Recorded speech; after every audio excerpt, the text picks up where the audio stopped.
as king. Jehoram's brothers, the sons of Jehoshaphat, were Azariah, Jehiel, Zechariah, Azariah, Michael, and Shephatiah. All these were sons of Jehoshaphat, king of Israel. Their father had given them many gifts of silver and gold and articles of value, as well as fortified cities in Judah. But he had given the kingdom to Jehoram because he was his firstborn son. When Jehoram established himself firmly over his father's kingdom, he put all his brothers to the sword along with some of the officials of Israel. Jehoram was 32 years old when he became king, and he reigned in Jerusalem 8 years. He followed the ways of the kings of Israel, as the house of Ahab had done, for he married a daughter of Ahab. He did evil in the eyes of the Lord. Nevertheless, because of the covenant the Lord had made with David, the Lord was not willing to destroy the house of David. He had promised to maintain a lamp for him and his descendants forever. In the time of Jehoram, Edom rebelled against Judah and set up its own king. So Jehoram went there with his officers and all his chariots. The Edomites surrounded him and his chariot commanders, but he rose up and broke through by night.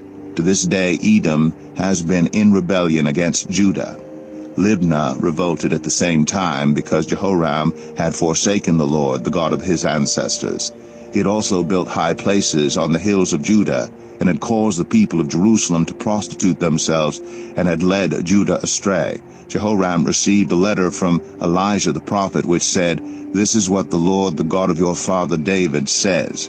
You have not followed the ways of your father Jehoshaphat or of Asa king of Judah, but you have followed the ways of the kings of Israel, and you have led Judah and the people of Jerusalem to prostitute themselves, just as the house of Ahab did. You have also murdered your own brothers, members of your own family, men who were better than you. So now the Lord is about to strike your people, your sons, your wives, and everything that is yours with a heavy blow. You yourself will be very ill with a lingering disease of the bowels, until the disease causes your bowels to come out."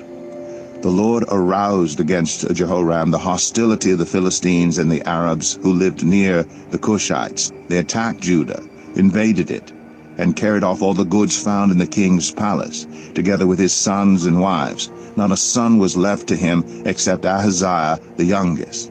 After all this, the Lord afflicted Jehoram with an incurable disease of the bowels.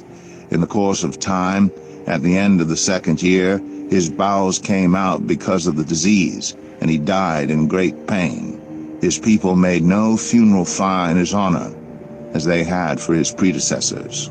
Jehoram was 32 years old when he became king, and he reigned in Jerusalem 8 years.